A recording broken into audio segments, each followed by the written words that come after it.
come on, heroes, now come on.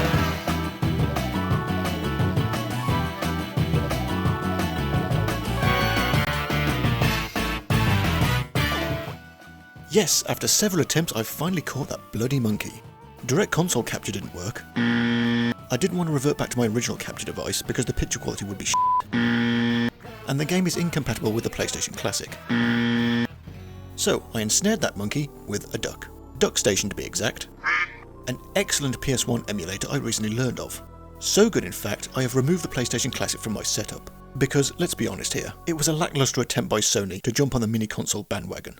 Yes, an unofficial, unlicensed emulator can run a game that an official PlayStation product cannot. Good job, Sony.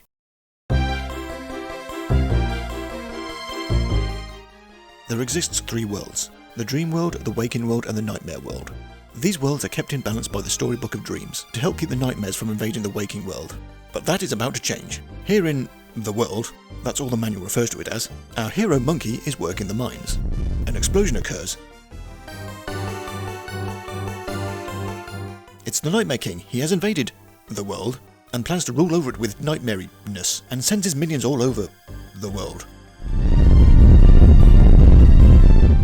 The earthquake the explosion caused makes Monkey fall deeper into the mine, and he needs to find his way out. Monkey Hero, or The Adventures of Monkey Hero, is a classic top-down RPG, a pleasing mix of exploration, puzzle-solving and dungeon-crawling goodness. With no weapon at hand, Monkey improvises by throwing nearby crates and rolling barrels into enemies. What is it with monkeys and barrels? The mine escape is pretty much the tutorial. Walk around, pick up and throw stuff, open chests, throw switches. Some chests and doors are locked, requiring a key. What is this big chest that so demands a golden key? Aha, a bamboo staff, Monkey's first weapon. Effective? Yes and no. It's a staff, so it has reach, but the characters are 2D sprites in a 3D world, making their position from a vertical perspective hard to judge.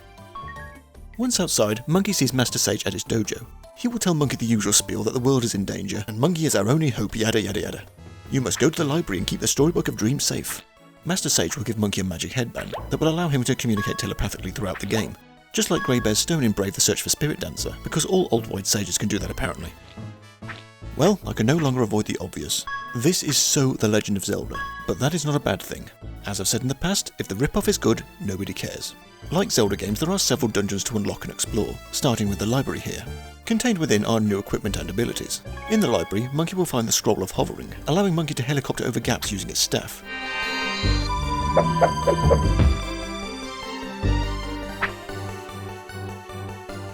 Ah, here's the book. But oh no, what a totally unexpected surprise. It's the Nightmare King and Monkey has to fight him. That was a short game.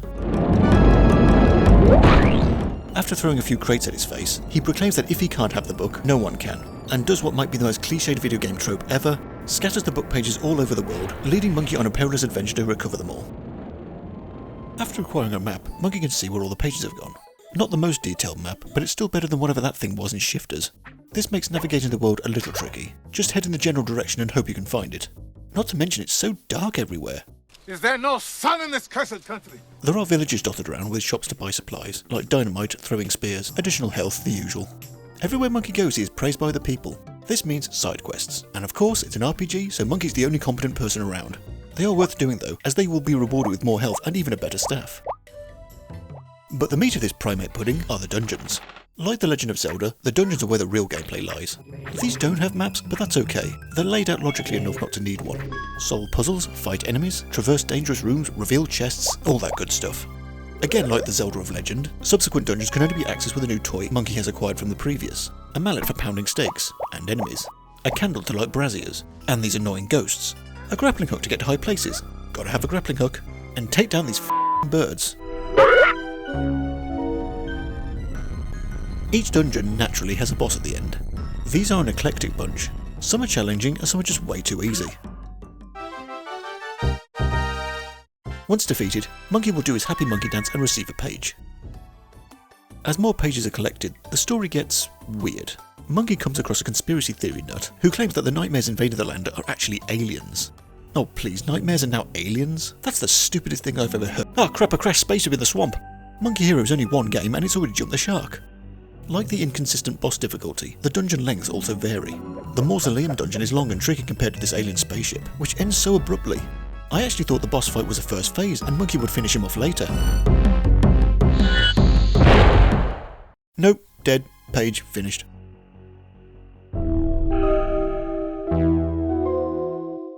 The Nightmare King resides in the Nightmare Realm.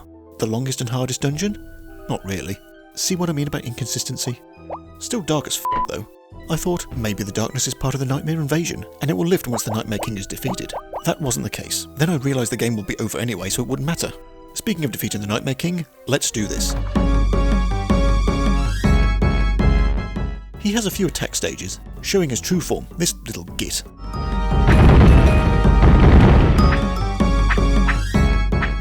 The floor collapses, the lights flicker, and he spits your own dynamite at you. This boss fight is more annoying than tricky.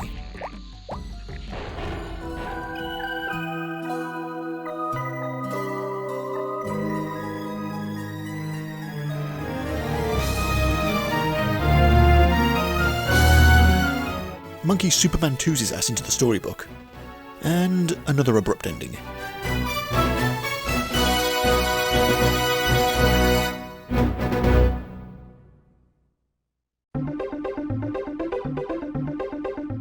This is great. It's totally The Legend of Zelda, but that's always okay. It has great gameplay, puzzles and charm. The pacing is a little inconsistent, making Monkey here a relatively short game for an RPG, but a fun time was had within. As far as I can see, Blab made no other games, but hey, at least their one shot was a good one. And now I will leave you with the actual, totally out of place credits music from the game. Enjoy! Monkey hero appears in vision, been summoned up to complete a mission, wipe out the Nightmare King forever, put a stop to his dark dream terror, a new era, flying tactics, acrobatic helicopter, watch a backflip.